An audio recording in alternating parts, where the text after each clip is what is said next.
Hello and welcome to the Three Questions podcast, where we dive deep into the world of wealth management and connect you with industry experts. I'm your host, Wayne Baxter, Senior Executive Manager at One Capital Management. Now, are you or someone close to you consider purchasing real estate in Naples, Florida? Stay tuned. Our topic, the three questions you should ask before buying real estate in Naples, Florida. Thank you for taking time to check us out. And if you enjoy this episode of the Three Questions podcast, please consider liking this video and subscribing to our podcast and YouTube channels. Today, we're zeroing in on one of America's hottest real estate markets, Naples, Florida. Known for its luxurious beachfront estates, exclusive golf communities, Naples saw median home prices hit just over $600,000 in 2024. But now we have whispers of crashes and insurance woes and have buyers on edge. Is it a smart investment still? Well, here to cut through all the noise and discuss the three questions you should ask before buying real estate in Naples, Florida is Carolyn Clark. She is a top global luxury sales specialist with Coldwell Banker Realty, and she's a top 100 Naples agent. Carolyn is renowned for her concierge service and seamless luxury transactions. And she is joining us from beautiful Naples, Florida. Carolyn, great to see you. Thanks for joining us today. Great to see you, Wayne. Thank you so much for having me today. This is going to be fun. I've been looking forward to this conversation. Now, before we get into the questions here, I actually wanted to take a couple minutes and really, I wanted to kind of drill down in on your approach to servicing your clients, because we were together having lunch a couple weeks ago now in Naples, and one of the things that stuck out to me is the fact that you don't use lock boxes. And I thought to myself, I thought lock boxes were the standard procedure for every real estate transaction. So no. Why don't you tell us a little bit more about your philosophy here and really how you work with clients in Naples? Okay, great. Well, if I'm working for the sellers, then I need to sell their property. And that is my favorite thing to do. I love to sell. I love to get in, because when you have buyers in front of you, they're very educated nowadays. So the first thing they're going to do is they're going to go and they're going to look at a property and then be like, oh, that's nice. It's beautiful. And they're going to scroll down and they're going to look and see, how much did that person pay for the property? So when they show up and they walk in the door, I need to sell value of my property. So the first thing they get when they walk in the door is an upgrade sheet, so that they can see what the seller has put into the house, so that they know that they can feel like they're getting value. And then, of course, I don't know if you know this or not, Wayne, but there's 450 gated communities in Naples. So even the best agents don't know everything about every community. So it's up to me to sell the community that I'm selling in. So it's actually two-piece, because I need to sell the house, but I also have to sell the community. They have to know where the clubhouse is. They have to know if golf is associated with it. Is it close to a beach club? If it is, let's go tour the beach club. So all of these things are really important in selling high-end property in Naples. I've been thinking about this, and I have to say that if you're seriously thinking about owning a property in Naples, I'd have to say that. And again, we manage money at One Capital. We're portfolio managers. We know about portfolio management, but I would have to say that a Naples property would be the equivalent of a portfolio cornerstone. So from your perspective, Carolyn, how do you see Naples homes fit into a sort of a long-term wealth goal with all the things that we're hearing these days? Well, you're absolutely right, Wayne. I mean, real estate is an asset class in itself. And Absolutely. and and oddly enough, I've heard a lot of people actually taking some money off the table now and investing in real estate, because we have come down about 10%. I just saw the latest April statistics. Our median home value has dropped another 10% to 585,000. Florida is on sale, and it's a great time to buy. And the one unique thing about Naples is there's no more land. So west of 75 to the beach, There is no more land. There is no more. That is the understatement. So even though supply has gone up, you can get a great deal on something, and these things come in ebbs and flows. We're going to be discussing the three questions you should ask about before buying real estate in Naples, Florida. And Carol, you know what I think? I think we should get right to our questions. So why Okay. don't we? And we're not pulling any punches today. These are no puff piece questions today. We're hitting Carolyn with a right and a left here. So let's get right I started. love it. Bring it Okay, on. okay, here we go. So question number one. Mhm. I keep hearing that Naples real estate market is crashing. Is that true, Carolyn? Away you go. No, I would absolutely say we are correcting, not crashing.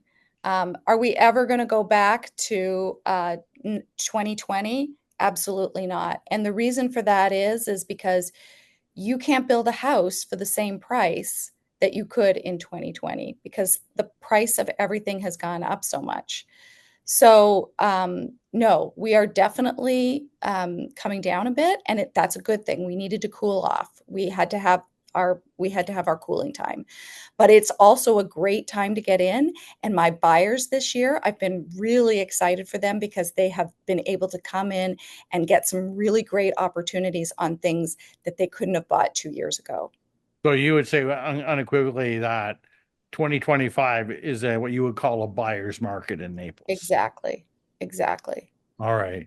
Uh, and again, like you said, markets ebbs and flows, and typically there's a reversion to the mean, and when it comes to pricing real estate as well as any other asset class. So yeah, I wouldn't dispute with you that, but I still think that we'd have to subscribe to the theory that if you're going to buy a property in Naples and if you hold on to it, it should be an asset class that will reward you over the long term.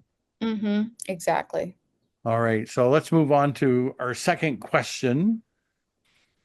And that is, and again, actually, you know what? I have one other thing I wanted to think about before we Mhm. move on to that. And that is, this is kind of a financial term, but I'm going to use it in the real estate term. And that is, what are the key indicators that a buyer should look at that separates the hype from the reality when assessing whether or not, and I think this applies to Naples or almost any real Yeah, estate market. What, absolutely. so how would you sort of separate the wheat from the chaff, if you will, in terms of the information? Well, you have to look at the trends of like what the supply is doing. So when I've just read the latest April statistics for Naples, and we had actually one of the biggest months on average, and supply went down because we absorbed a lot of the supply. We have 11.2 months of supply now on the market. In Naples, which, as you know, is a great buying opportunity. But there's also places in Naples where there's very little on the market, very popular subdivisions that do not have a lot of supply. And, those are still active, great places to buy. Well, I think to myself again, if you're looking for an opportunity to buy, it seems to me obviously that there are good opportunities and good deals to be made. So it's just a matter of working with a real estate agent that knows those neighborhoods, all 400 plus of them. Um, Exactly, which is it's very difficult. I mean, it is a very difficult job, and there's a lot of part-time real estate agents down here that just don't know the Naples market. So it's really important to get with a Naples agent that knows the market.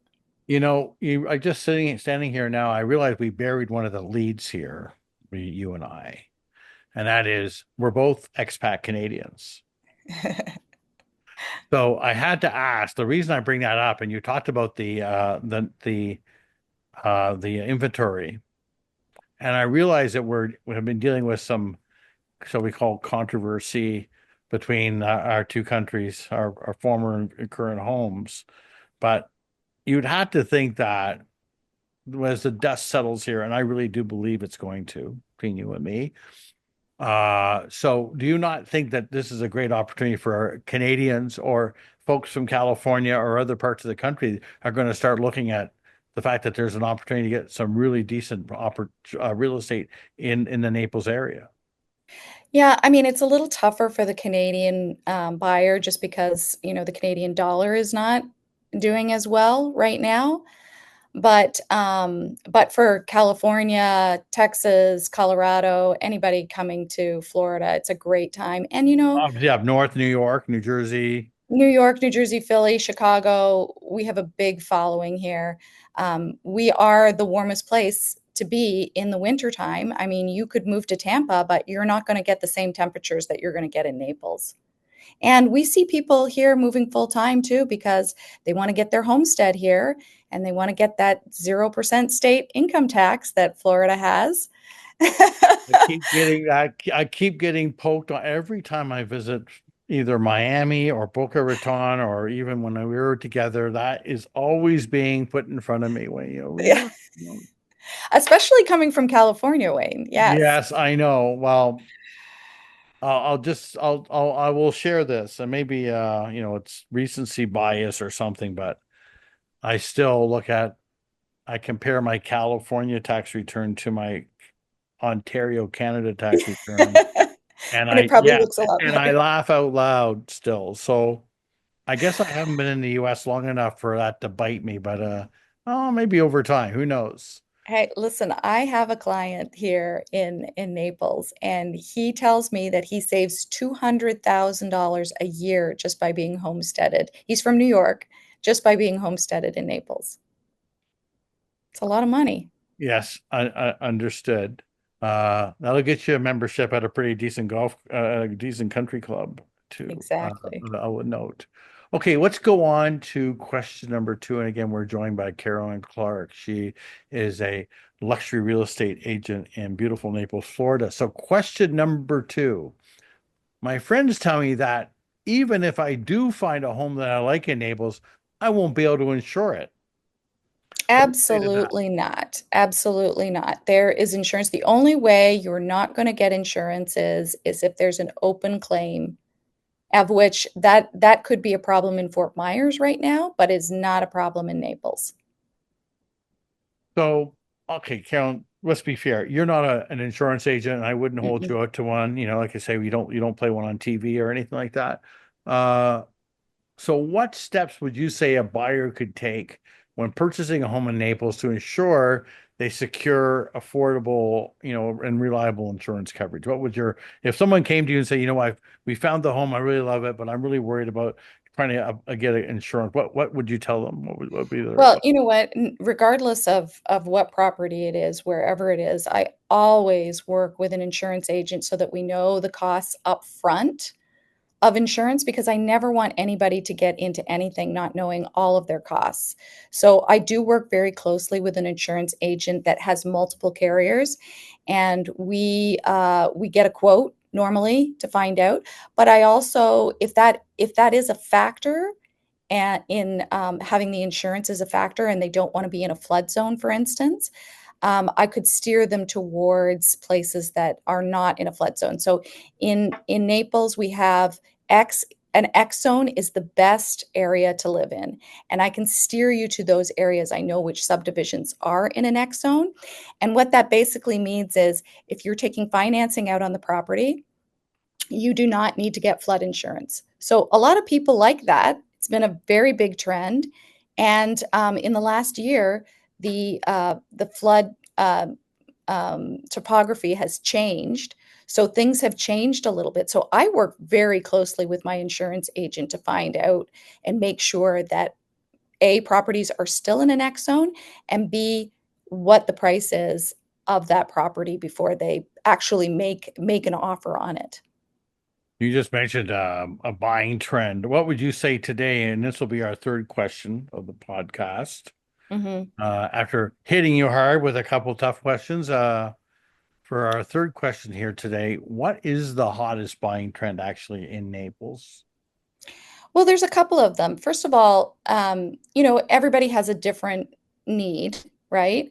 Sure. I see a lot of resort style living.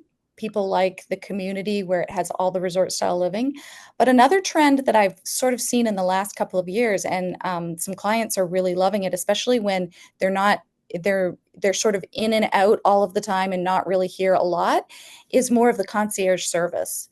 So the Ritz and Estero, they offer concierge service. We have a new development in downtown Naples that is really exciting. It's called the Avenue. Weren't we just And talking about that when I was visiting with you? Wasn't that the one? yes, Yeah, we were. yeah. And they have concierge. So, you're flying in to Naples, and by the time you get in, it's going to be 10 o'clock at night. But you want your eggs and toast and coffee in the morning. Concierge service will go to the store, make sure that you have everything, put it in your condo for you, and you're good to go. And that has become a really popular trend. And more of the condominiums are catching on to that and offering concierge service. So great for the customer. And then that is specifically for the Naples area. Yeah, that's the trend that we're seeing right now in Naples Interesting. area. Interesting. Good, good, good. Um, so what would you say to a buyer who comes to you and they tell you, no, we want to take advantage of these hot trends in Naples that you talked about, for example? So is like how like if they come to you and say, I'm looking to buy maybe 6 months, a year from now. Like how do you what are you telling these people? Like to So me, I think I'm the thinking you want to first jump in now, or like how do you? Yeah, no. The most important thing is that you need to consider your lifestyle. So your lifestyle is the absolute most important thing to you. Do you want to live close to the beach? Do you want to have a boat on the end of your dock? Do you want toes in the sand? Do you want to not live close to the beach? Do you want golf club membership? Do you want to live in a resort style living community? Do you want a condo? If you can figure out all of those things, I can do the rest for you. So it's just basically figuring out what the lifestyle is you want. And Wayne, I don't think we've talked about this, but Florida and specifically Naples in general is considered a blue zone. So we have the less amount of disease and longer living people here. We have local markets for restaurants and for eating, and we have walkability. That has become another huge trend here. Something close to the downtown where you can walk all the time, close to the beach. You can walk the beach every morning. So it's Well, a big attraction. I got into Naples a bit earlier than I needed to a couple weeks back, and had the pleasure of having a coffee not far from your location, and I was noticing that it was a quite a well, what can I say? It was a pretty awesome area. Yeah. Honest to God, I was like, yeah, I couldn't wouldn't be the worst place I could persuade my wife to retire to. So no, Yeah, it's just incredible. We love it here. I live here full time and I've lived in lots of other states, and sometimes people say, "Oh, Florida, how do you handle the heat?" But, we're right on the Gulf here and the wind blows in, and sometimes it's hot, and but it's not any hotter than Texas. And as a matter of fact, it's actually less hot than Texas because I've lived in Texas as well. I have. I don't. Did I tell you the story about my client that moved from Toronto to Austin? I think I did, didn't I? And Yeah. when we had lunch. So they moved. If they're listening, they'll know I'm talking about them. So they moved from North York, Ontario, to Austin, Texas, and they moved in the spring.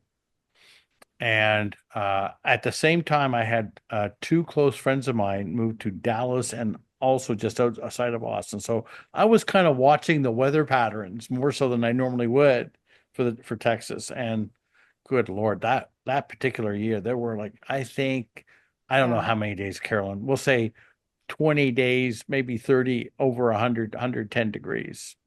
Yeah. So the following spring, I was in Austin and I was having dinner with them. Went to Austin Lamb and Cattle. There's a free plug for Austin Lamb and Cattle. So we went for steak dinner and we're sitting there and I'm going to them. I said, so about the weather, about the summer. And I said, and remember, these folks were used to living in North York, Ontario.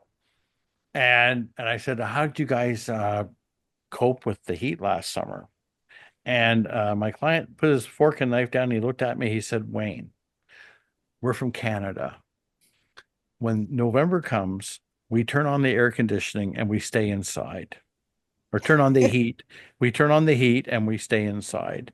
Now that we moved to Austin in the summertime, we turn on the air conditioning and we stay inside. And the rest of the time, it's like spring in Canada. And he had this big smile on his face, like he had somehow won the race, won the deal by moving from Toronto to Austin. So he didn't look at what, be honestly, pretty oppressive heat is something that they couldn't overcome. So to your Yeah. point. So Yeah. No, I mean, I lived in if you can tolerate Austin, I think we could probably handle Naples. absolutely. And the nice thing too, because I did live in Austin, that was where I actually lived too. There you And the go. winters are definitely brown and rainy, where we have beautiful sun all the time. As a matter of fact, we don't really get much rain between January and April here in Naples, Florida. So we're outside and we're active and we're doing things all the time. Okay, so you're a top 100 agent in Naples. Yes. What is one piece of advice you would give to someone who's dreaming about owning a home in Naples to make this purchase both successful and rewarding? And what would the first step be as they're standing there today? Well, definitely evaluate what it is that you want out of your lifestyle here for sure. And absolutely hire somebody with experience. There's a lot of agents that come down here part-time. They don't That was even a live surprise. You here. told me about that. I didn't realize that was a thing. Yeah, it's a thing. They're, it's the winter market up north, so they come down here, they get their real estate license, they rent something for 3 months, and they try to sell Naples real estate, and they don't know the market at all, and they Hmm. don't have the connections, and they don't understand the fees, the taxes, anything like that. It is a very difficult transaction in Florida because of all the HOAs, the fees, the golf club memberships. We even have hidden taxes in our Homesteading, property taxes, the homesteading deal as well. Yeah, there's a the lot of homesteading, everything. So you need to work with an agent who really knows what they're doing and somebody who works here and lives here full time. which you do. Yes. Okay, so as you know, we have folks watching here on our website, and underneath you're on the screen, we have all of your contact information. However, I think we have more people listening on Apple Podcasts, on Spotify. They can't see that information. So, what is the best way for someone who is interested in learning more about purchasing real estate in Naples? What's the best way for them to contact you, Carolyn? The best way to contact me is through my phone number, which is 630-605-5586. I'm at Coldwell Banker on Fifth Avenue, right in the heart of downtown Naples. I can vouch for Couldn't that. ask for a better place to work and live. 100%. Okay, so that it's that simple. Just give you a call. Give me a call and I will help you out and you will get concierge service. Carolyn, I want to thank you for making time to join us today on the Three Questions podcast. Great having you. Carolyn Clark is a top global luxury sales specialist with Coldwell Banker, and she is a top 100 Naples agent. And she joined us today from Naples. Thank you very much, Carolyn. Thank you, Wayne. Thank you for having me today. This was fun. We'll It have to was do it again. awesome, for sure. I look forward to bringing you the Three Questions podcast, and I hope you find them educational and informative. Please consider liking this video and subscribing to our podcast and YouTube channels. And to receive a notification of when our latest episode has been posted, please click on the notifications bell. Lastly, to schedule an online consultation with me to discuss your wealth management needs, please click on the link in the description box below, www.onecapital.com/meet with Wayne. Thank you, and we'll see you soon.